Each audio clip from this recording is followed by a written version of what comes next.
Hello, good evening, everyone. Thank you all for joining. Tonight we are welcomed by our brother Steve, and the topic tonight is going to be a seat at the master's table. So Steve likes to bring a lot of surprises in his talks, so I'm excited for this, to hear what he has to say. So we invite him warmly. Before we begin, I would like to invite everyone for a short prayer.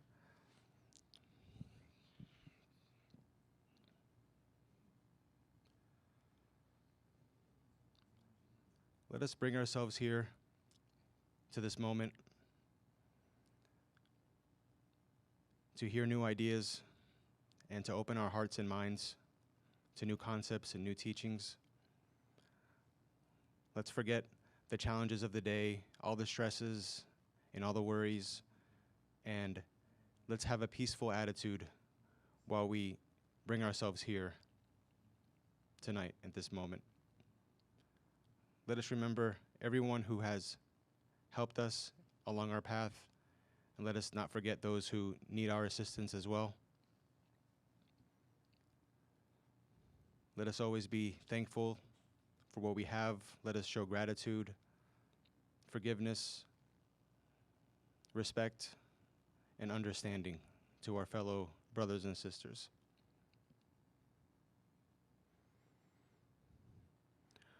We take this journey together, and that is the only way that we can all complete the journey. Those struggling receiving help, and those helping finding their way. So with with thoughts on peace and love, with an open mind, we invite Steve tonight to give us this wonderful talk for all of us. And with that, we will begin. So be it. So in a few moments, we'll have Steve joining us here at the front. Again, title is Seat at the Master's Table. And without further ado, Steve McPherson. You're welcome, sir. The man, the myth, the legend. All right. Thank you, Manny. And, all right, good evening, everyone. And let me see. Is it working? Good. Okay. So, where do we begin? Tonight, we're talking about a seat at the master's table. So, this weekend I was actually reading a little bit out of Our Daily Bread, the book from Chico Javier, and I got a little inspiration. I had another topic in mind, but as I read this, I got a little inspiration for the talk tonight, so I thought, hey, let's change it up. So I'm not going to read this entire thing, but I thought I'd start with just a little bit of this talk from Chico. So this chapter is actually chapter 43 from Our Daily Bread, titled Good Manners. And it starts with a little bit from the Bible, from Luke chapter 14, verse 10. And just a quick little line. This book, it always has like a short line from the Bible, like one little verse, like not even a whole verse. And then it goes into like an explanation about it. So this line from Luke 14:10, it says, "And sit in the lowest place." And that's from Jesus. So I read that and I thought, okay, I always like to see, like, where does this come from and what's the context of it? Sometimes actually reading this, I go like, it doesn't really make a whole lot of sense when you just read that one little line. Sit in the lowest place. So what is he really trying to say?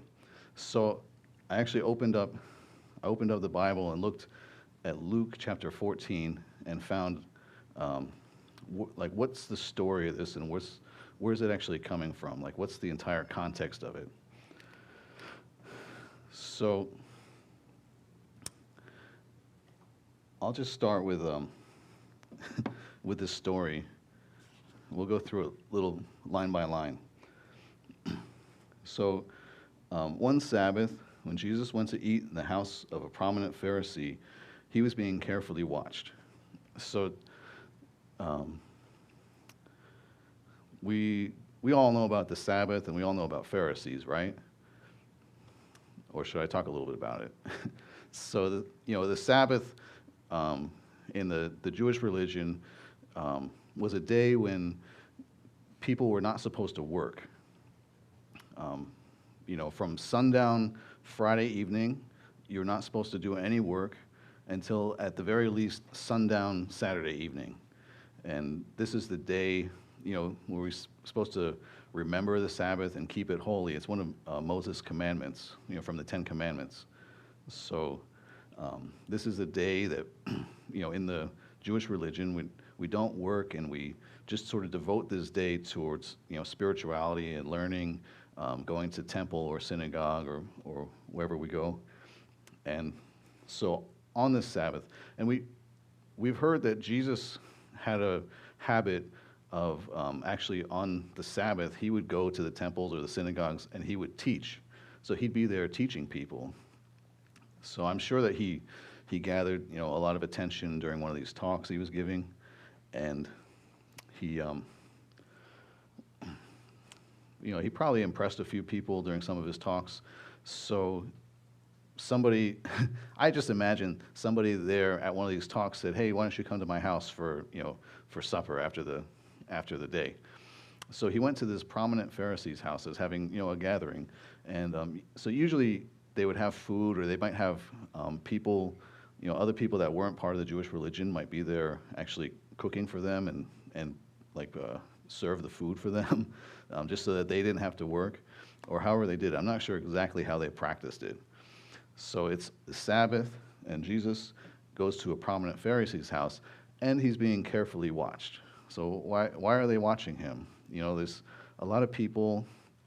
The Pharisees are like the elite of the Jewish religion. They're very well educated, very well trained in the law of Moses, and they think they know everything, right? And they're actually watching Jesus very carefully, actually like watching and waiting, hoping that he's going to make a mistake or mess up somehow. So they've really got their eyes on him, and they're waiting to find out, like, where can we get this guy? Because he's kind of like coming in, and he's sort of like disrupting things. He's a big sort of disruptor for them. So that's where we start our story. So he gets to this prominent Pharisee's house. There in front of him was a man suffering from abnormal swelling of the body. So, you go to somebody's house for a party, and you see a guy there all swelled up, right? It's kind of a strange story. So there's a guy there suffering. So, Jesus has a reputation for being a healer and for helping people in need. So what he does here is kind of interesting. Jesus asked the Pharisees and the experts in the law, "Is it lawful to heal on the Sabbath or not?" So we all know that Jesus had almost like superpowers. He was really good at healing the sick. He healed the blind. He healed people with leprosy. But so he doesn't just go out and start healing this guy, which he's perfectly capable of doing. He turns and asks the Pharisees, is this lawful? So the Pharisees remained silent. They had nothing to say to him about that. They had to think about it. Now, I know it's not lawful to work on the Sabbath, but he's asking them, is healing somebody work? Is helping somebody work? Is that against the law? They said nothing. So Jesus took a hold of the man, he healed him, and then sent him on his way. So here we have another miracle of Jesus, which is pretty amazing. He gets to this guy's house, sees him in pain and suffering, lays his hands on him and heals him. Then he asked them, If one of you has a child or an ox that falls into a well on the Sabbath, will you not immediately pull it out? I mean, this is kind of an interesting question. He's making them question their own religion and their own laws and practices. If it's the Sabbath, I'm not supposed to work, I'm not supposed to, exert myself. Okay, but there's a child, there's one of my cattle, and they fall into a well, they're going to die if I don't help them. Is it lawful for me to go ahead and help them? And once again, the Pharisees, they look at him, but they have nothing to say about it. So this is where our story begins. Right?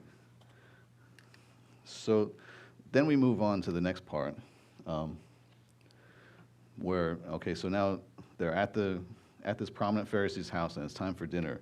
He notices how the guests picked places of honor at the table. As the people are coming in, you have the host of I don't want to call it a party, but it's kind of a party. You have a lot of people together.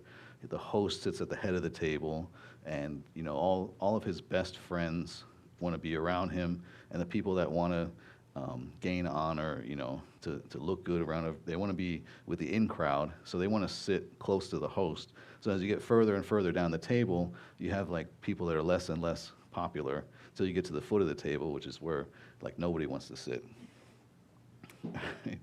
So Jesus tells them the parable. When someone invites you to a wedding feast, do not take the place of honor, for a person more distinguished than you may have been invited. So he's saying, if you go and sit down right next to the host at the party or at the wedding feast, you sit down right next to the bride and groom. What if the bride's family comes in, the mother and father? What if the best man or maid of honor comes in? They're going to tell you, like, the host who invited both of you, I'll say it, I'll quote it from the word. The host who invited both of you will come to you and say, give this person your seat. And then, humiliated, you will have to take the least important place. So, they're not doing it like on purpose in this case to make you look bad, but it's like, okay, like, I'm sorry, like, we're good friends, but this is my father, this is my daughter, this is somebody who I really want to have at my right-hand side. So can you, skedaddle,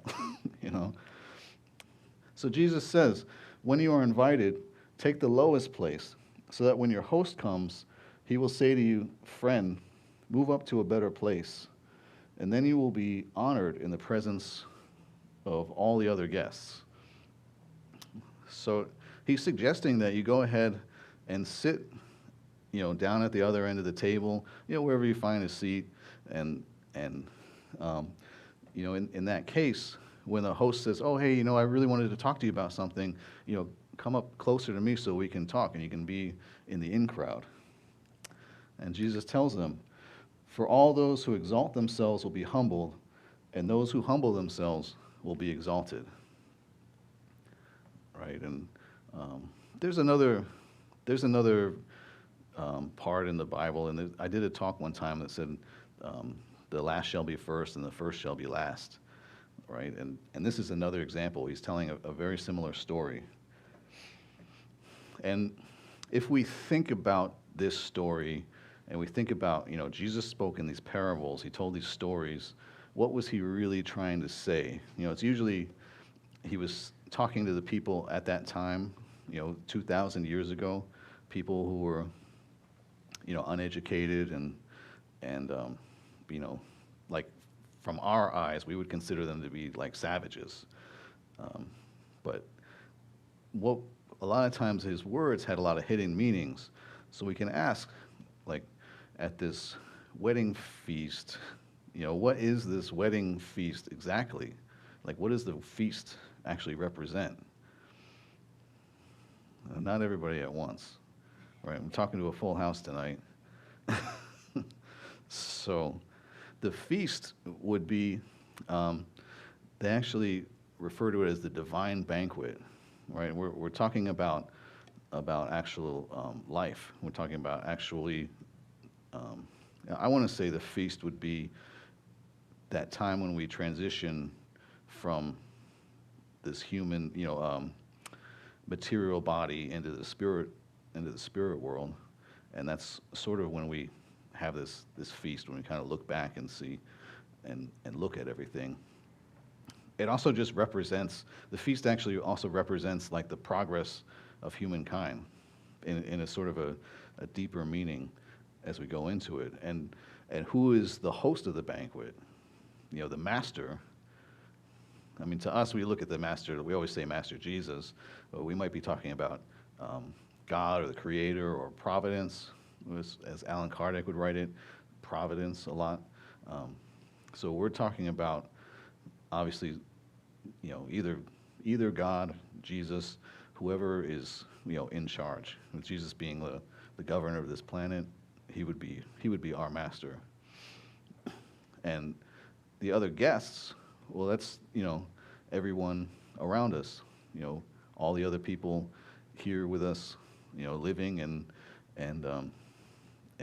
incarnate and discarnate. And as far as honor, how does one become honored or achieve honor at this feast?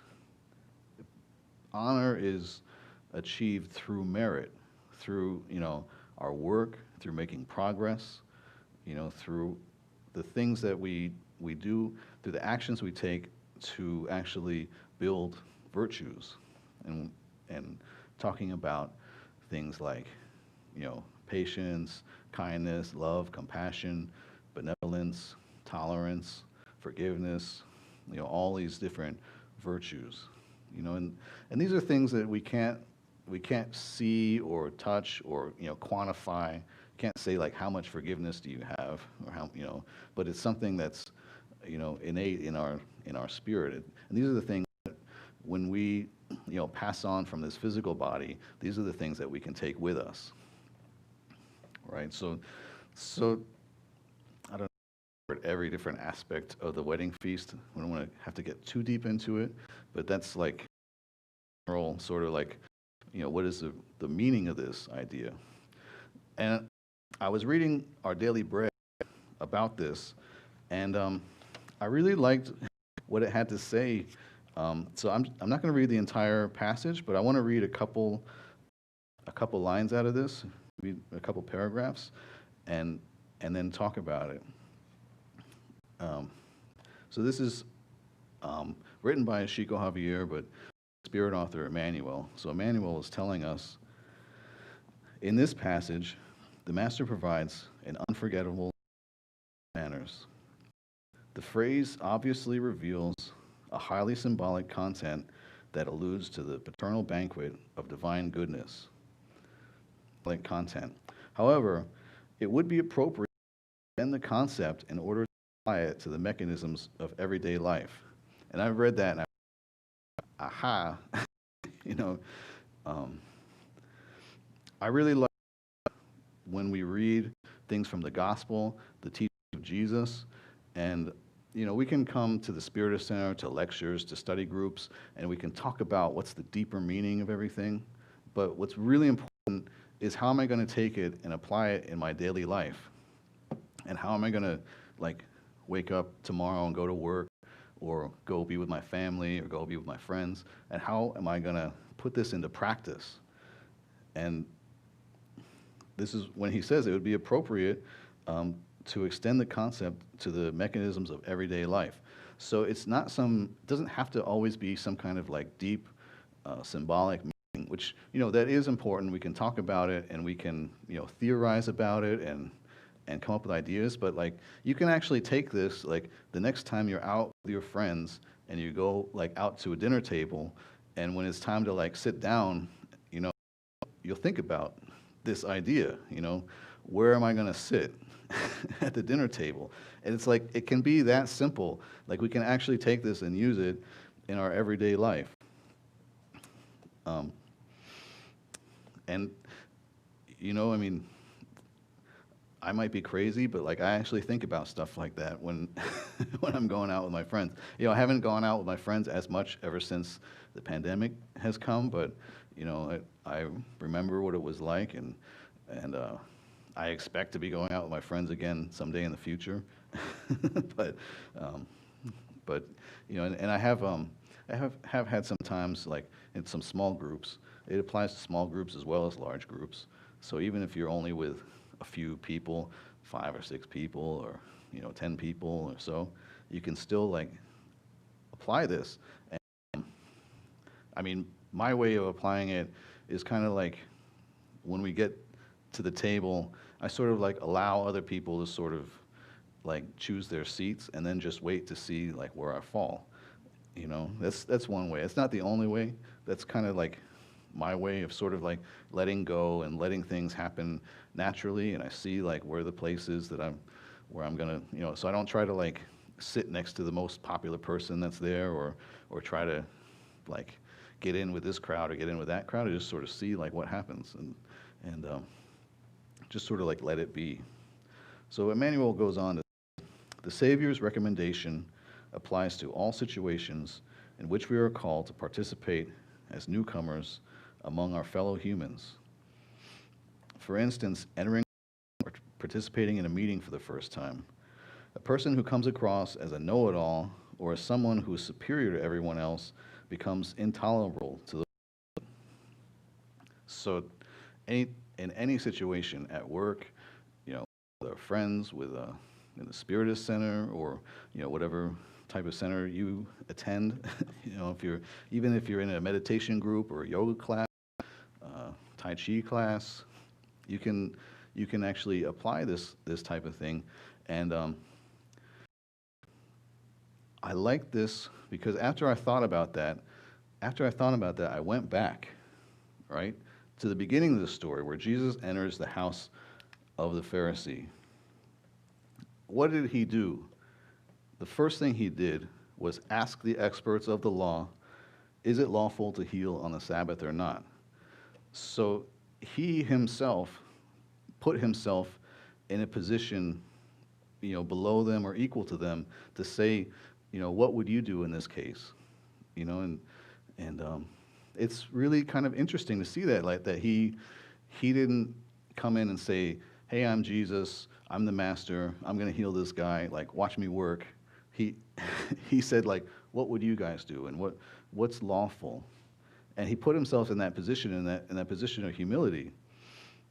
And so I just thought that was kind of interesting. Like he did all that right before he told the story, and he actually like, because I kind of like, as I go from this part to the story, I never really like went back to the part before to think about like what did he just do? Like he just actually proved his point before he told the story. Just, I don't know, I just thought was kind of amazing. And he had to ask the Pharisees, almost for permission in this case, to do his work, because like they were watching him, and they just like couldn't wait to put this guy on a cross, right? They couldn't wait to crucify him, and he knew that. So he knew that they would take any opportunity that they could to, um, to judge him, to talk about him, and if he hadn't asked them beforehand, if he hadn't asked them for the permission to do the work, they could have left and said like, look what this guy did, and like, how could he do that on the Sabbath, and who is this guy, and the rumor mill could start, and it could have turned into like a whole big thing. But because he asked them and they said nothing, they really put them in a position where they couldn't argue about it anymore. You had the chance to speak and you didn't take it, so now it's Jesus took the opportunity to do the work, and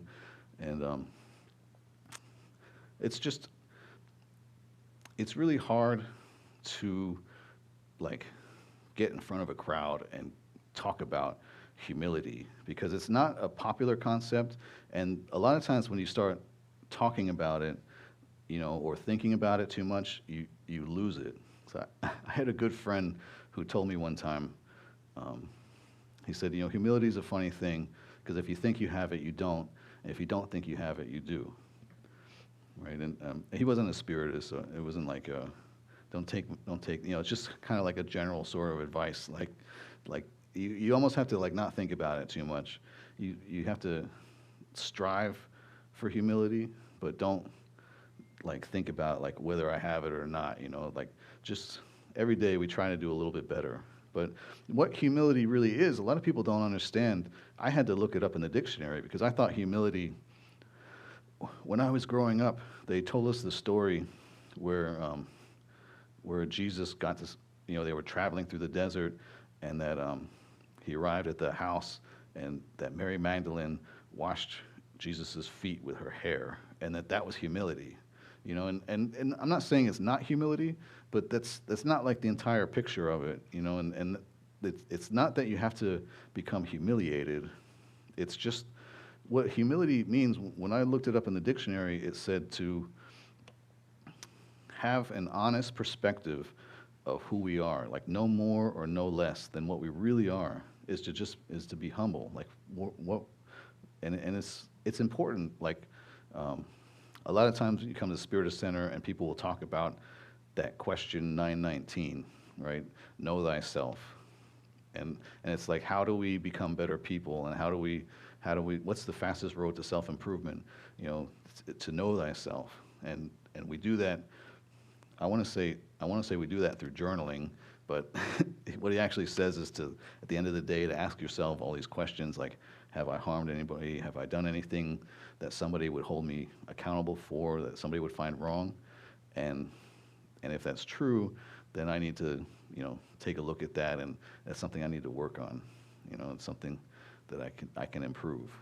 So that's sort of my take on humility, is to actually like take an honest look at ourselves, and sometimes it involves listening to feedback from other people, because a friend of mine told me one time it's really hard to spot self-deception by yourself, or somebody, or to spot denial by yourself. So sometimes you need to listen to other people's feedback, and I'm one of the worst people. I don't like criticism, but usually it's one of those things. It's like I don't like it when I'm receiving it, but then I'm going to go home and stew about it for a few hours or a few days, and then I'll kind of come to the other end, and I might actually like listen to what the person has to say about that. So that's just sort of my process that I work through. And what else can I say about that? We all have to do whatever we can. We all need to, work to earn our place, our seat at the Master's table. And the only way to get that is, I want to say humility, because, we know our worst enemies are selfishness and pride. And selfishness being, pride being the father of all vices. I believe they say humility is the mother of all virtues. Was it humility or was it patience? It's one of, I think, yeah, humility. Because humility is really like the answer to pride, right? Because pride being that idea that I need to like boost myself up, that I need to like ascend, that I need to be the most popular, I need to have the most, followers on Instagram, and and the most, likes on social media, everything, and the most subscribers on YouTube. That's my worst vice. I check that one a lot. But the answer to pride is humility, and that's like, it's, I don't know, like we talk a lot about how could we spread Spiritism in the United States with Americans? How can we make Spiritism more popular? And we talk about topics like humility, and it's probably not like a super popular topic, like who wants to, like would you rather go to the lecture about manifesting, abundance and riches, or do you want to talk about humility? But, what I would say is that all that material success is things that you can't take with you. right? And it might earn you a seat at the head of the table here on this planet, on Earth. But, when we move on to the next life, we can't take all that stuff with us. And what we can take with us is, you know, all the virtues that we can acquire, all the work that we do, all the service that we do when we put the needs of other people ahead of our own needs, right? When we make the little sacrifices that we make each day, and when we share our time with people, when we think we're in a rush and that we have somewhere we need to go, but then we see somebody that, they don't really need much, they just need a little bit of time, right? So that's really what I would invite my dear brothers and sisters. Just take that little effort, to, share our time, to try to look at ourselves, and see like, what is there in me that I could improve? And what did I do today? Like, how did my day go today? And what could I do better tomorrow? Right? Because it's not going to be like a snap. I've had a couple epiphanies in my life, but like lately, it's like the changes, from day to day to day. It's like being on a diet. It's like, okay, like you're checking your calories and you're doing your thing. But if you start getting on the scale every single day, you're going to get depressed because it's like, oh man, like, but when you look back, after 2 weeks or a month, you'll notice like a trend that the weight is coming off. It's the same way with our spiritual weight. So it's not really all about, like, yes, we can, like, sometimes we can have those like aha moments and we can change our lives, but really it's about like, it's not about like ascending a mountain. It's about, taking whatever is in front of us, like our jobs, wherever we find ourselves. If we find ourselves in these positions where we can, volunteer our time and help other people, and those are the things that like help us, achieve that growth, like little by little, like steadily, and we find ourselves, looking back, like over time. It's like I don't know where I even started. 5 years later, after walking into the Spiritist Center, like, yeah, I'm still the same person, but it's like there's a change, for me, and it's not something that I don't know, it's not something you can really quantify. Like, you just look back and notice, like, I can tell you, like, my days are lighter. I'm not going to tell you, like, every day is an awesome, beautiful day, but, like, there's a big difference and a lot of progress happening, when I'm at work with my coworkers, and there's, it's like little opportunities that pop up to, like, help people in ways that like they might not even perceive. And that's sort of the best thing to do, is like to help somebody. Don't let them know that you're helping them, but like give them your time, give them your attention, give them that little bit of extra effort, to share with them, something you learned, and not to preach and judge, but to, share our experience with people is really like the best lesson, and to set a good example. So that's that's it for our palestra today, for our talk, the seat at the Master's table. I hope that was able to reach you and inspire you. And if you like, pick up our daily bread, from Chico Javier, Francisco Candido Javier, and we do have a few announcements. So. We're ready for the announcements? Okay, good. So we have some reminders.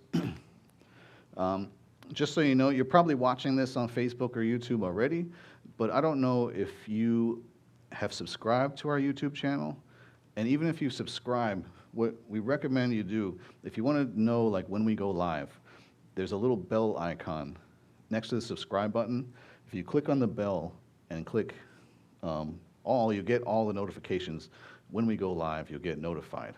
So that way you don't miss out on a live stream. You know, if you want to see it as it's happening, you can always check in later and see them all later. The same thing with Facebook. If you're watching this on Facebook, you can like the Broward Spirit Society page. You know, like subscribe to the YouTube channel Broward Spirit Society, or like the Broward Spirit Society Facebook page. But you also have to make sure you're following Broward Spirit Society, so that you'll see the notifications when we go live, right? Also, Tuesday evenings, 7 p.m., Cynthia's still doing these meditations, which are on the Broward Spirit Society YouTube page. So check it out. You know, usually, you know, between 10 minutes or 20 minutes or so, meditation, guided meditation. I help you relax, help you focus, and you know, help. It's all part of the process. Also, Tuesday evenings at 8 p.m., we have a study group in English, studying In the Realms of Mediumship, a book by Chico Javier. And their meeting is on Zoom. So if you want to participate in that meeting, you just have to get in touch with us. Drop us a comment on Facebook, drop a comment on YouTube, get in touch with us, and we'll hook you up with the meeting details for Zoom. Okay, we have a cantina. We haven't, this is from last week.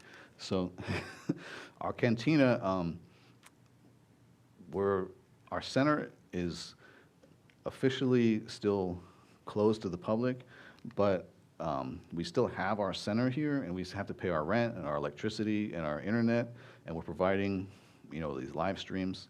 So in order to pay our bills, we're still having cantina and a yard sale. So that's every Saturday. Our live stream on Saturdays at 6:30. So you have to order your food in advance, you know, by Friday. And then on Saturday, you come in between 5:30 and 6. You know, everybody comes in, you know, in a socially distanced manner, and pick up your food. So the dinner is usually $12. If there's dessert, it's $3. So you can get several, so you can eat through the week. So I'm sorry, I don't know what the dinner is this week, but get in touch with us. You know, find us. We have a WhatsApp group for our Spirit Society. If you want to be in the know, you just have to join the group. So thank you so much. So we're at the end of our allotted time for the lecture, so we'll just close with a final prayer.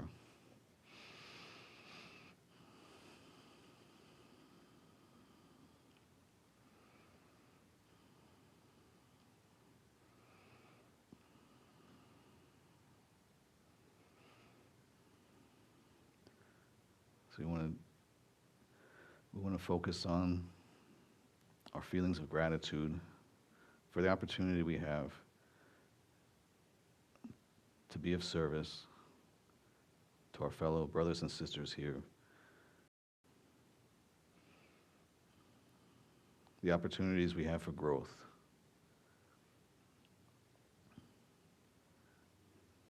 When we have these chances that we can take these opportunities, that we can dig deep within ourselves, that we can immerse ourselves in our best qualities. We can focus on our patience, focus on our kindness, focus on compassion, can focus on our love. That we can focus on humility, that we can honestly assess who we are. We can value our assets, and we can assess what are the things about ourselves that we need to change. What's the baggage that's holding us back?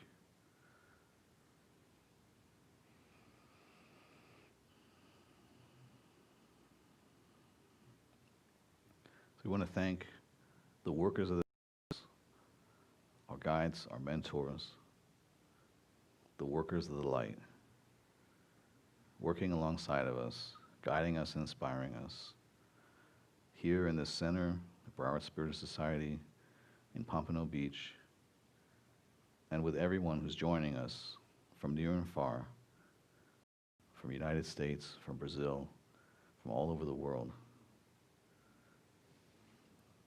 May each of us be a point of light wherever we find ourselves, in our homes, with our families, with our jobs,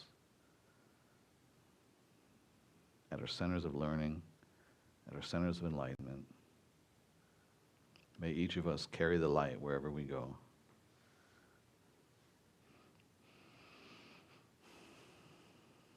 May each of us spread the light, not with our words, but by the example that we set for others, through our actions. May we all not focus on material wealth, but focus on our spiritual wealth, on making deposits in our spiritual bank account, the only thing that we can take with us. Grateful for this opportunity to be of service. Grateful for this opportunity to share with others. May we be inspired, may we be guided, and may we be motivated in all our actions as we go from here tonight. Thank you for this opportunity, and we ask for permission to end our work for this evening. So be it.